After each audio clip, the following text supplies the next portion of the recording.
कि श्री गुरु महाराज जी के पावन चरणों में बैठकर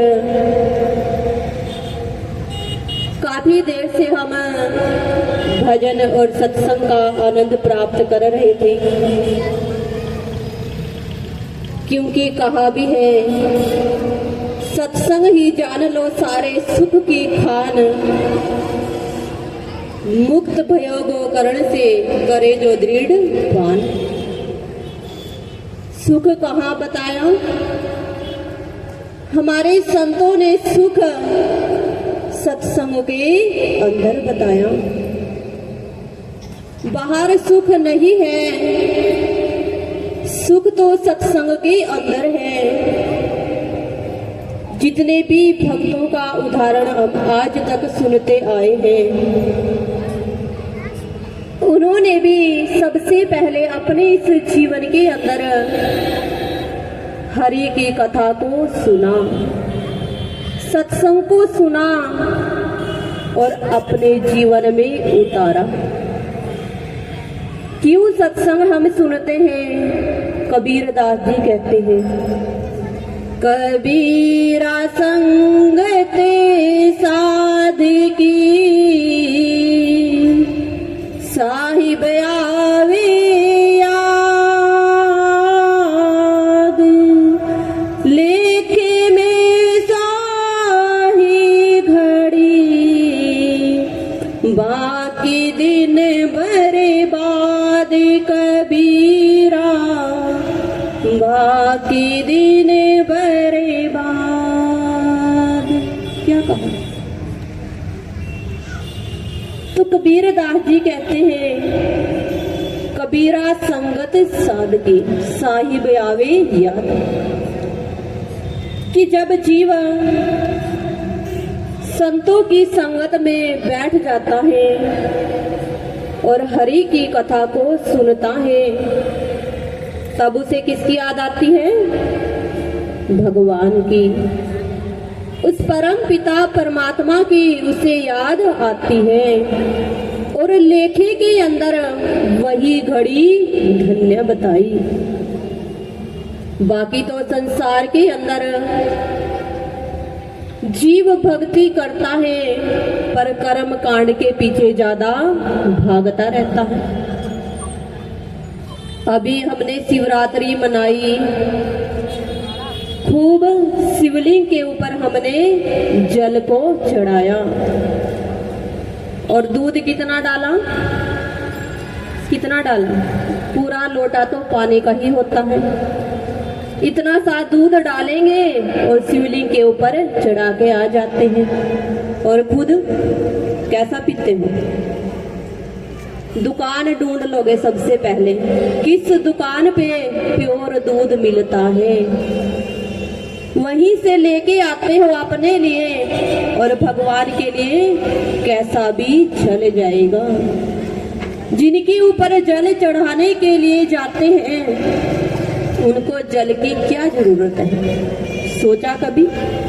उनकी जटाओं में तो पहले ही गंगा विराजमान है, लेकिन फिर भी हम जल चढ़ाते हैं। क्यों चढ़ाते हैं? ईश्वर अंश जीव अविनाशी, चेतन अमल सहज सुख राशि।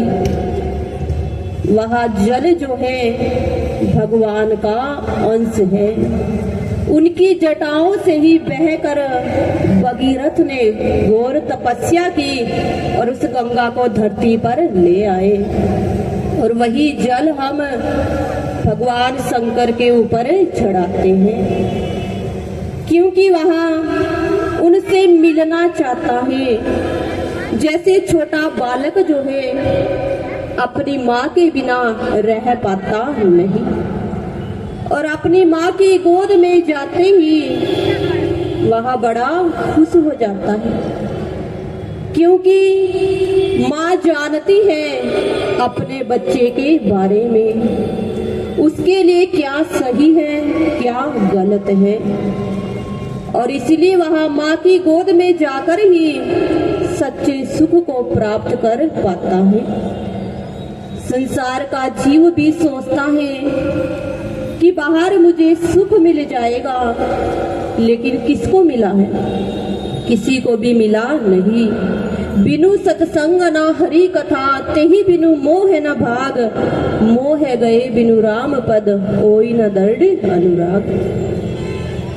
बिना सत्संग के प्रभु के चरणों में कभी हमारा प्रेम जाग नहीं सकता, कभी अनुराग हो ही नहीं सकता।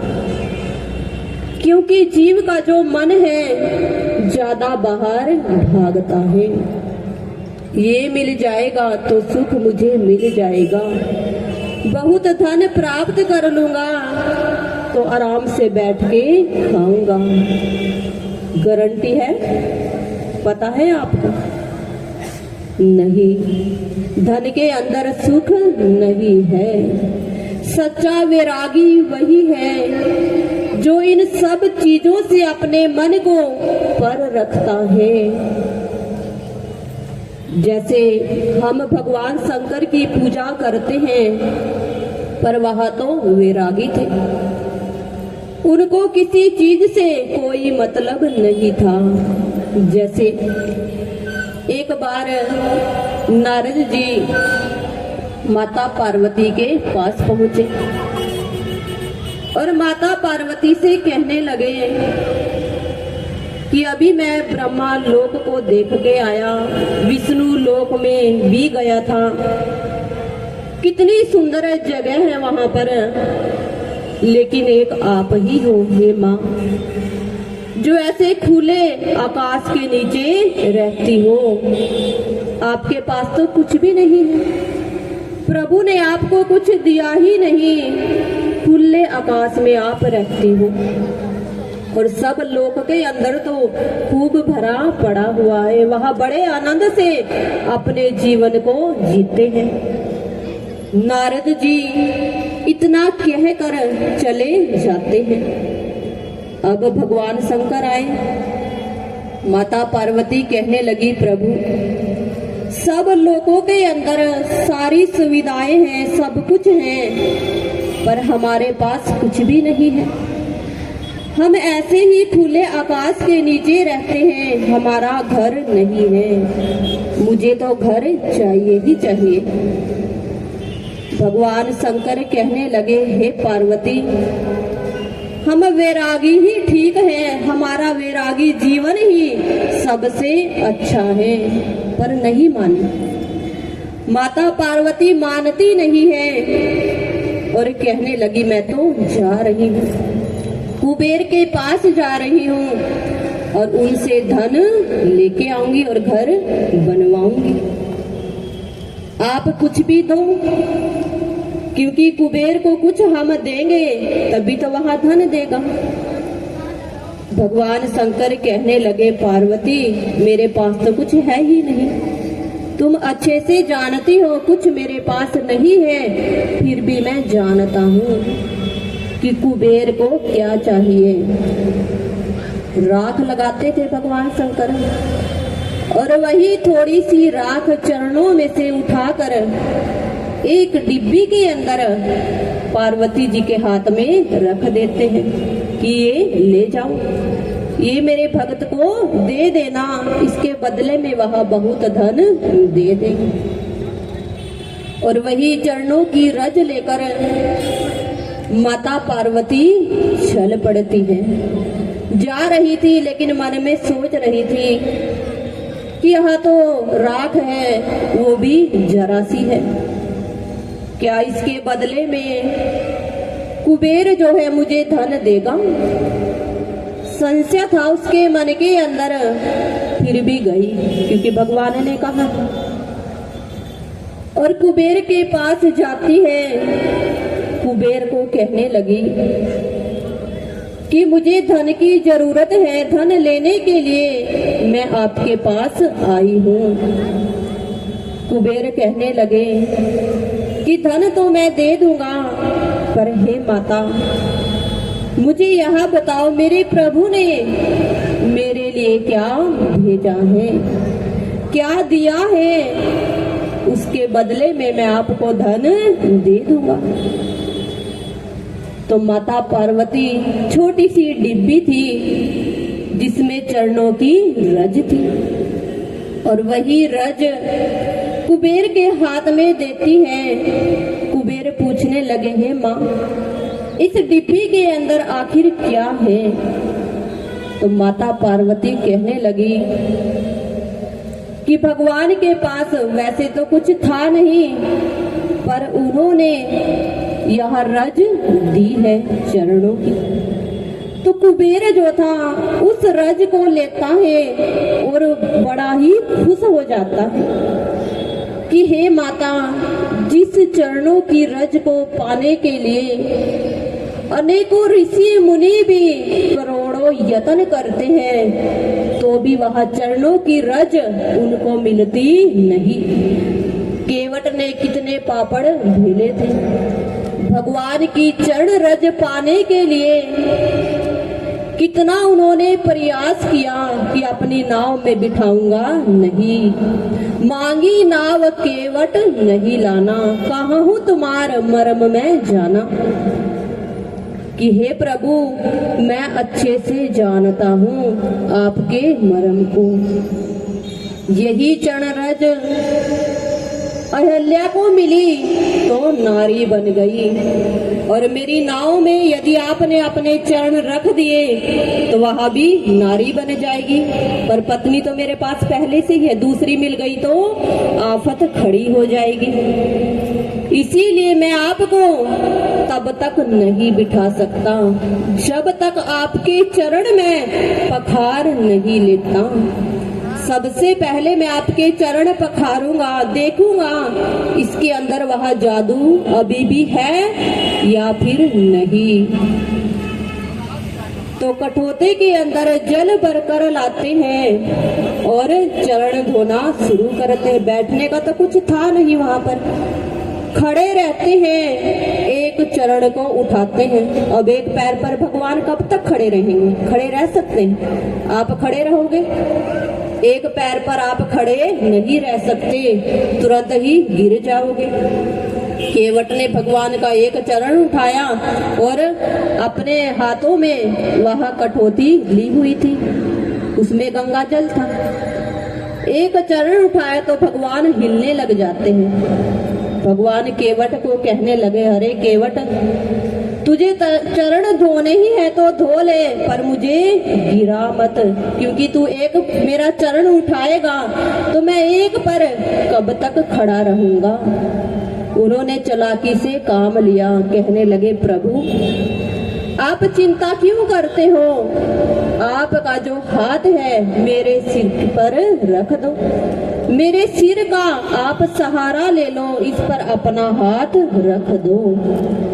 तो केवट ने देखो भगवान के चरण भी धो लिए, उनकी रज भी प्राप्त कर ली और आशीर्वाद भी ले लिया, क्योंकि जिसके अंदर सच्चा भाव है, सच्चा प्रेम है, वही उस परम पिता परमात्मा की भक्ति तक पहुंच सकता है।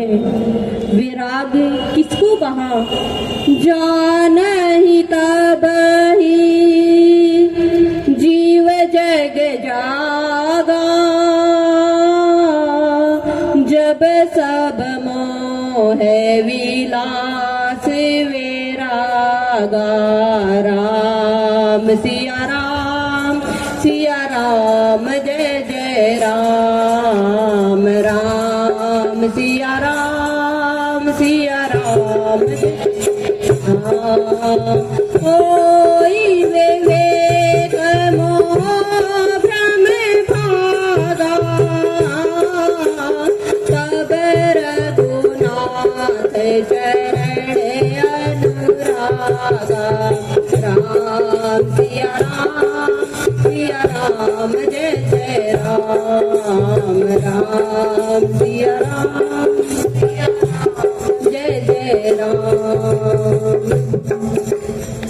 क्या कहूँ? जान ही जीव तब जागा। जीव कब जागता है? अभी हम सब लोग सोच रहे हैं कि हम तो जाग रहे हैं, हमारी आंखें तो खुली हैं, लेकिन नहीं, हम सोए हुए हैं। इस संसार की मोह नगरी के अंदर जीव सोया पड़ा हुआ है। जीव कब जागता है? जब सब मोह है विलास विराग, जब सब तरह से उसका मन हट जाता है, तब हो ही विवेक चरण अनुरागा। तब उसकी प्रीति जो है अपने भगवान के, अपने गुरु महाराज जी के चरणों में जागती है। आप दुनिया से प्रेम करते हो तो क्या मिलता है? कुछ मिलता है? उल्टा आप कमजोर बन जाते हो। क्यों? क्योंकि आपकी इच्छा पूरी होती नहीं है।